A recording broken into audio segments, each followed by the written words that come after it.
Hey guys, you know that feeling that you've had for probably the better part of a half decade now? You watch the other team's great quarterback and you say, man, I wish we had one of those. You want to know something? You've got one of those. Good morning to you. Good Monday morning from Cincinnati. I'm Dejan Kovacevic of DK Pittsburgh Sports, and this is Daily Shot of Steelers. It comes your way bright and early every weekday if you're into hockey and or baseball. I also offer daily shots of Penguins and Pirates in the same place that you found this, and I hope you'll check those out as well. Steelers, I'm going to say this with a straight face, or at least I thought I could. Steelers 44, Bengals 38. Exactly the score, or at least the kind of score that you thought would be needed. Why? Well, because Cincinnati has one of those, arguably the best of those in Joe Burrow. In my opinion, the best of those. So you knew they were going to put up big points. They put up big points against everybody because there's no real answer for Burrow. There's no real answer for Jamar Chase. There's not even much of an answer for T. Higgins because of the other two. So what had to happen? That's right.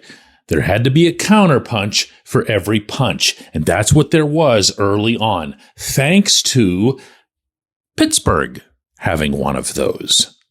Russell Wilson. I'm going to do him justice here. Give me 1 second. I'm opening up the page that's got the stats on it because I'm not just going to tell you that he was great. I'm going to tell you that he went 29 of 38 for 414 yards. That's an average of 10.9 yards per attempt, 3 touchdowns, 1 interception that wasn't remotely his fault. Took a couple of sacks, 126.4 passer rating that outdid Burrow's 112.7 rating, that outdid Burrow's 28 of 38 for 309, that matched Burrow's 3 touchdown passes. And this was done with a Pittsburgh receiving corps that is not at all comparable to Cincinnati's. George Pickens, when he wasn't taking dumb penalties, 3 catches for 74 yards. But really, it was all about how much it was spread out, including to the running backs for the first time all season. Smart move by Arthur Smith and Mike Tomlin. Pat Freiermuth with 6 catches for 68 yards and a touchdown. But Najee Harris with 6 for 54, Jaylen Warren with 4 for 55, Cordero Patterson with 3 for 37, Van Jefferson had a 43-yard catch. Listen, the Bengals defense stinks, okay? I'm not blind, and I'd like to think I'm not dumb. That might be the worst defense in the NFL. It's easily the worst defense that I've seen with my own eyes. Also, and related, I don't care. Because ever since the fading days of Ben Roethlisberger, it hasn't mattered who the Steelers have faced, what kind of defense they have, where they rank, or any of that other stuff. They just haven't gotten it done. Well, these guys went out there and they got it done. And they got it done in large part because they have one of those. They have that kind of quarterback who is capable, even at his age, of legitimately elite play. That's what this was. This was a 2-man clinic. Their guy and your guy. And your guy was just as good, arguably better than their guy.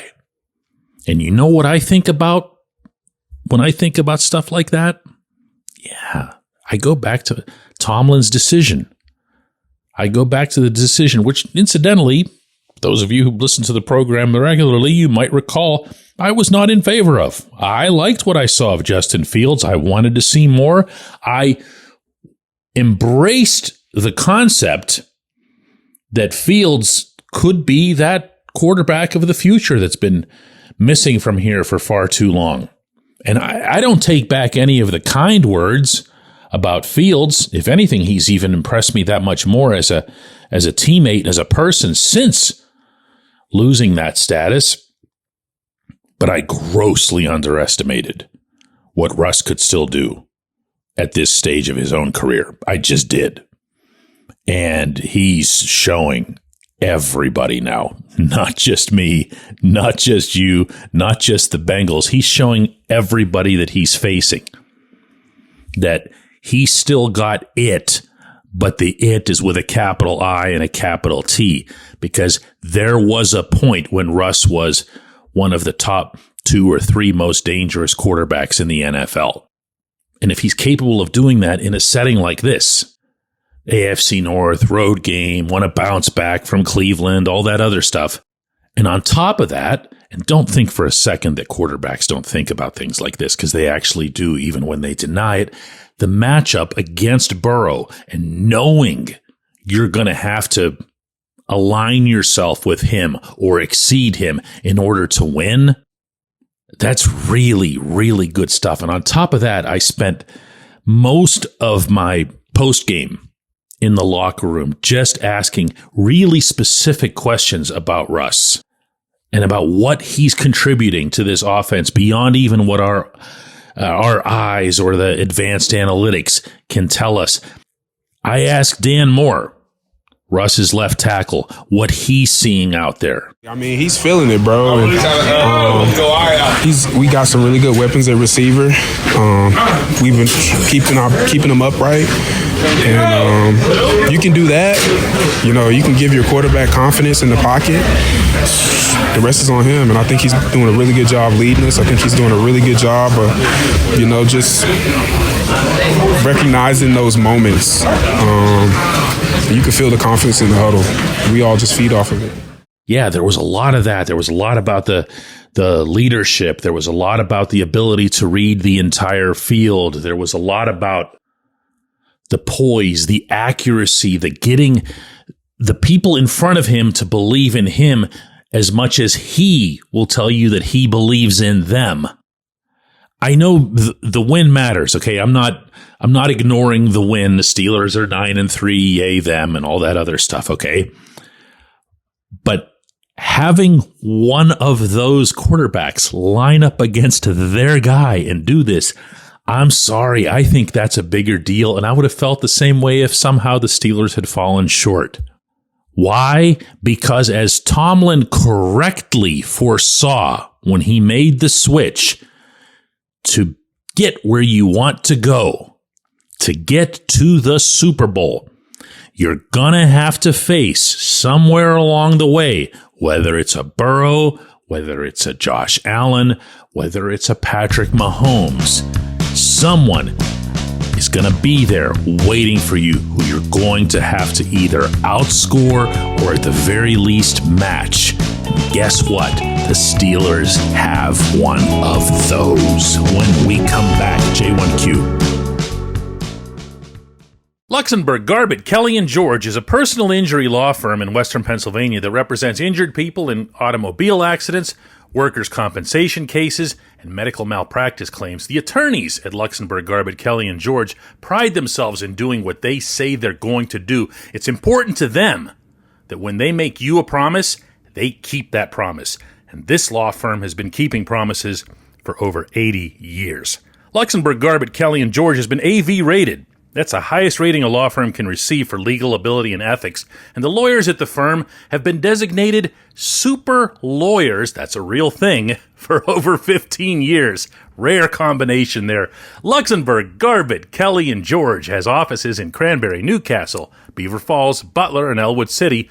Learn more about them at lgkg.com or by calling 888-842-5454. Again, that's 888-842-5454.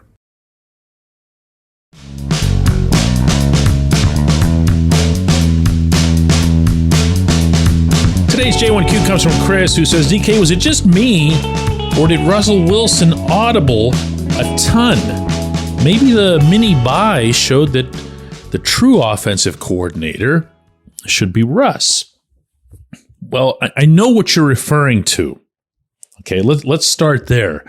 Chris, I saw, as did you apparently, there were occasions where Russ came up to the line, didn't like what was in front of him, and turned around and audibled to his teammates, making sure that they all got the signal. I would never read that as being the quarterback calling their own shots. Those plays, the backup plays, the ones that you use if you don't like what you see, those are also drawn up.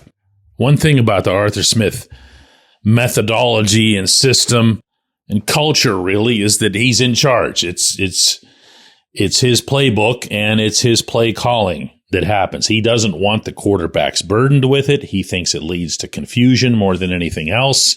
But he's also not going to tell the quarterback, hey, go ahead and run a play that you're absolutely drop dead certain isn't going to work based on what it is that your eyes are telling you. You're at the line of scrimmage. I'm not. And that's what you saw. Now, I've said that. I'm going to say this because the Cleveland game, I was pretty critical of Smith's work, as were a lot of you, based on the communication that you sent back to me. And I feel that was deserved. I don't take any of that back, but boy, did he have himself a game. While again, recognizing, maybe even emphasizing that the Bengals stink defensively. That is a terrible defensive football team. I still love the rhythm, the imagination, the pace, the diversity of this offense, all the different names that got involved. And I really love, because this is something that I've been pushing for on both sides of the ball for the Steelers to show, at least to an extent. And that's, every once in a while, just pull out the new wrinkle, okay? This was your 12th game, but it was another game against a divisional opponent. It's one that I would argue was pretty important in the overall scheme of things, given how difficult the rest of this schedule is shaping up to be in terms of opponents, in terms of timing. So go ahead and do something that's a little bit different. Do something that you really haven't put much onto film. And in this case, that was throwing 10 passes. Well, no, 13 actually, to the running backs, if you count all three of them. Najee Harris, Jalen Warren, Cordero Patterson, all of them were catching the football. All of the tight ends were catching the football. All of the wide receivers were catching the football. And they were doing so at all different points on the field, including, insert obligatory gasp, the middle of the field, including, insert double inflammatory extraordinary gasp, to Pat Freiermuth, who suddenly became a really big weapon. This was Smith's best work. This was Smith, I don't want to say at his peak, because he'd tell you that he'd want to see more rushing yards at his peak than what the Steelers got, but then the Steelers didn't really need to get all that much. The Bengals were bunched up at the line, just like everybody else. A couple of times I spied with cover zero in situations that couldn't possibly call for cover zero, because that was the way they had spent their week preparing for the Pittsburgh offense. So give credit where it's due. The credit goes to the coordinator. The quarterback was terrific. The coordinator was terrific. Really, everybody on that side of the ball was terrific. And on that note, I want to close the show by offering get well wishes to Calvin Austin, who had another strong performance, went down with a concussion on the really hard hit. No, there was no immediate indication afterward as to how he's doing. I didn't see him.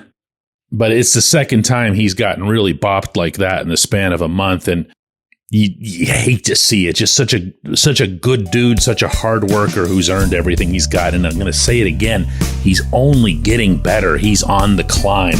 He's part of this offense, and the Steelers need him back.